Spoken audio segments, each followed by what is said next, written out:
할렐루야. 153 저녁기도에 오신 여러분들을 주님의 이름으로 환영하고 축복합니다. 오늘도 귀하고 복된 이 저녁 시간 가운데 하나님의 놀라우신 사랑과 은혜가 풍성히 임하는 귀한 저녁 시간이 되기를 간절히 소망하겠습니다.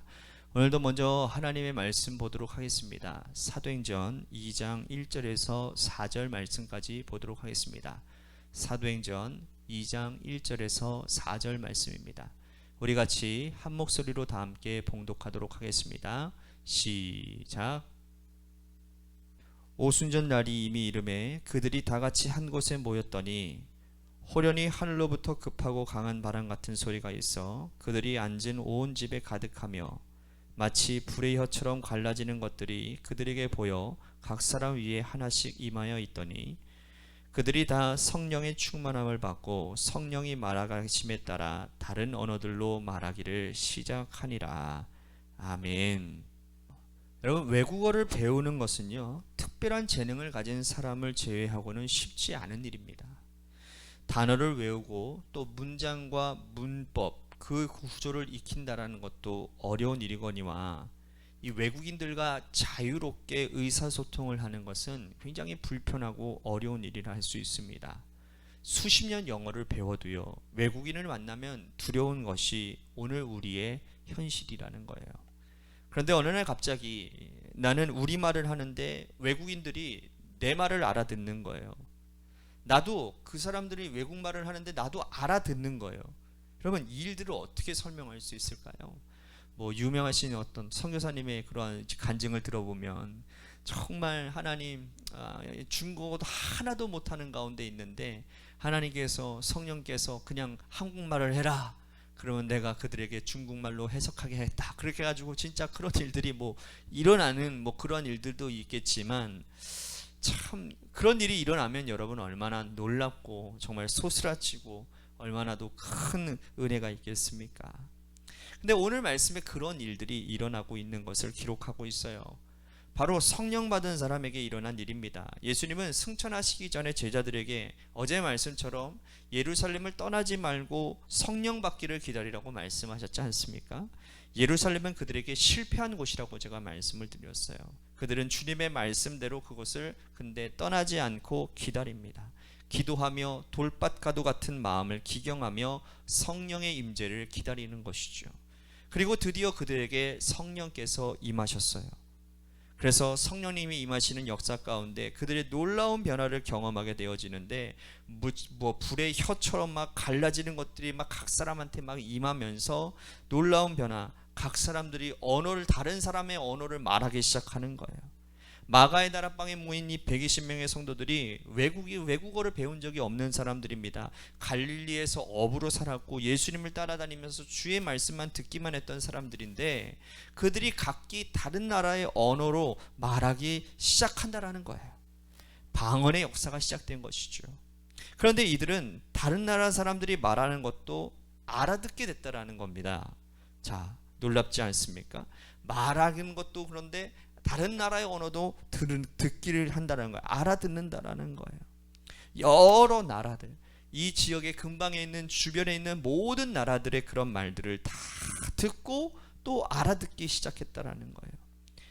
성령이 오심으로 말미암아 언어가 하나가 되는 역사가 일어났다라는 거예요. 우리는 이 사건을 보면서 하나였던 언어가 혼잡하게 되어지는 사건 하나를 떠오르게 됩니다. 그것은 창세기 11장에 나오는 인간이 바벨탑을 쌓은 사건이에요. 사람들은 시날 평지에다가 이 바벨탑을 쌓습니다. 그들이 바벨탑을 쌓은 이유가 하나님을 불편하게 만들었습니다. 그들이 바벨탑을 쌓은 이유가 뭡니까? 우리들의 이름을 하늘에 닿게 하고 우리가 온 지면에 흩어짐을 면하게 하자라는 거였어요. 노아 홍수 이후에 노아의 가족들과 온 지면에 흩어져서 땅에 충만하게 거하라고 말씀하셨음에도 불구하고 그들은 온 땅으로 흩어지지 않기를 원했다라는 겁니다. 탑이 높이 쌓아서 하늘 높이까지 오르게 하고 그들의 이름을 높이기를 원했다라는 거예요. 다시 말씀드린다면 교만함을 드러낸 것이죠. 하나님은 인간의 교만함을 가장 싫어하십니다. 하나님은 인간들이 쌓은 탑을 친히 그 가운데 내려오십니다. 그리고 그들이 교만한 마음으로 그 탑 쌓는 것을 멈추기 위해서 하나님이 특단의 조치를 내리시는데 언어를 혼잡하게 만드시는 거예요. 공사하는 중에 언어가 혼잡해지니 여러분 더 이상 공사가 진행될 수가 없는 거예요. 망치를 달라는데 톱을 주고 있고 또 못을 달라고 하는데 뭐 접착제를 주고 있고 뭐 이게 되겠습니까? 그때부터 인간들이 흩어지기 시작했고 비슷한 언어를 사용하는 사람들끼리 이제 모여 살기 시작했다라는 거예요. 그런데 창세기 11장에서 그 혼잡하게 된 언어가 사도행전 2장에 와서는 하나가 되는 역사가 이루어졌다라는 거예요. 언어가 혼잡하게 된 이유는 인간의 교만함 때문이었어요. 하나님께까지 도달하려고 하는 그 인간의 교만함, 하나님의 말씀을 어기고 온 지변에 흩어짐을 면하고자 하는 그 인간의 교만함 때문에 하나님이 언어를 혼잡하게 만드셨다라는 거죠. 제자들은 성령을 기다리면서 기도하기를 시작했습니다. 그 어느 때보다도 간절한 마음으로 말씀을 지키며 기도하기 시작했어요. 기도하면 여러분 제가 어제도 말씀을 드렸지만 주인이 바뀐다고 그랬어요. 마음에 있던 돌들이 제거되어지고 낮아지고 겸손해져서 하나님의 은총을 사모하기 시작합니다. 하나님의 능력과 하나님의 강함을 소망합니다. 그러한 인격의 성령께서 자연스럽게 임하는 거죠. 이렇게 교만이 사라진 인간에게 언어가 회복되어지는 역사가 일어나는 거예요. 교만 때문에 갈라지고 혼잡해진 인간의 언어가 겸손으로 다시 하나가 되는 그런 역사가 일어났다라는 거예요. 이것이 방언의 역사입니다. 오늘 우리는 같은 언어를 사용하면서도 소통하지 못하는 어떤 소통의 부재의 시대를 살고 있는 것 같습니다. 우리나라 말을 사용하고 있음에도 불구하고 대화가 되지 않는 일들이 우리 사회 곳곳에서 또한 교회 공동체 안에서도 일어나고 있습니다.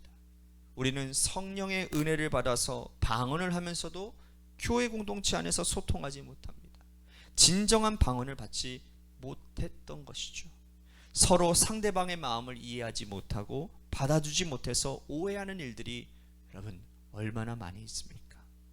사회도 그렇습니다. 정치인들은 뭐 그렇습니까? 같은 나라의 말을 쓰는데도 얼마나 그렇게 지지고 볶고 싸우는지 모릅니다. 각지 자기의 진영의 논리를 가지고서 다투기가 급합니다. 왜 이런 일들이 일어나는 것일까요? 교만하기 때문이에요. 같은 나라 말을 쓴다고 해서 다 알아듣는 것이 아닙니다. 지금은 진정한 방언이 필요한 때입니다.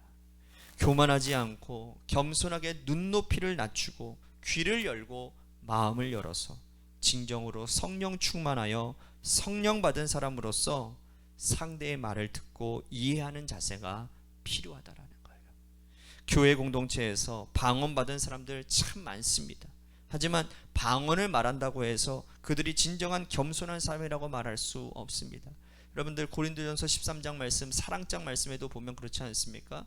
사랑이 없이는 방언은 우는 꽹과리와 같다라고 말씀하셨어요. 여러분 오늘 우리들이 기도하면서 겸손해지고 성령 충만 받고 오늘 우리가 만나는 모든 사람들 말에 귀를 기울여질 수 있는 그러한 사람들이 될 수 있기를 바랍니다. 진정한 방언의 믿음의 역사들이 우리 가운데 일어날 수 있게 되기를 소망하겠습니다. 우리 같이 말씀을 생각하면서 기도했으면 좋겠습니다. 하나님, 내가 기도하며 마음의 밭을 기경하여 성령의 임재를 준비하겠습니다. 또한 성령을 받은 자로 겸손하게 타인의 말에 귀를 기울이는 그러한 하나님 진정한 방언을 하는 자가 되겠습니다 라고 우리 같이 기도했으면 좋겠습니다. 또 한 가지 우리 교회를 위해서 기도합니다. 하나님께서 세워주신 몸된 교회가 하나님의 뜻 가운데 바로 세워지게 하여 주시고 하나님 이 교회가 정말 주님 뜻 안에서 건강한 교회가 되게 하여 주시옵소서. 말씀과 기도가 살아있는 교회, 또한 예배가 정말 회복되어지는 교회, 예배를 통하여서 죄사함이 있고 또한 많은 그러한 회복의 역사, 치유의 역사가 일어나는 그러한 예배 공동체가 되도록 해달라고, 또한 우리 지역사회를 섬기는 그러한 교회가 되게 해달라고, 그리고 우리 교회가 재개발 가운데 놓여져 있습니다. 하나님의 교회가 주님 재개발 가운데 필요한 것들마다 하나님 채워주시는 놀라운 은혜가 있게 해달라고 우리 같이 기도했으면 좋겠습니다. 육신의 질병으로 고통당하시는 분들을 위해서 기도합니다. 유근혜 권사님 내일 결과 받습니다. 여러분들 우리 권사님을 위해서도 기도해 주시고 김순환 권사님 아드님을 위해서도 여러분들 우울증으로 많이 고통스러워하고 있다고 합니다. 기도해 주시기를 바라고, 또한 우리 김호중 권사님이신 우리 김호중 권사님의 부모님이신 우리 김용훈 성도님, 조종순 성도님을 위해서 위해서 기도해 주시기를 바라겠습니다. 지금 입원 중에 계시는데 여러분 폐렴 증세로 입원하고 계시고 계세요. 여러분들 다시 한번 우리 같이 힘써서 기도해 주시기를 바라고요. 또한 정장미 지사님의 상황을 위해서도 기도해 주시기를 바라겠습니다. 또한 우리 고3 수험생인 한준희 학생을 위해서 기도해 주시고요. 마지막으로 여러분들의 삶의 자리와 여러분들의 자녀들을 위해서 기도하시다가 이 시간 돌아가시기를 바라겠습니다. 노래 끝날 때까지 우리 같이 합심하여 기도하도록 하겠습니다. 기도하시겠습니다.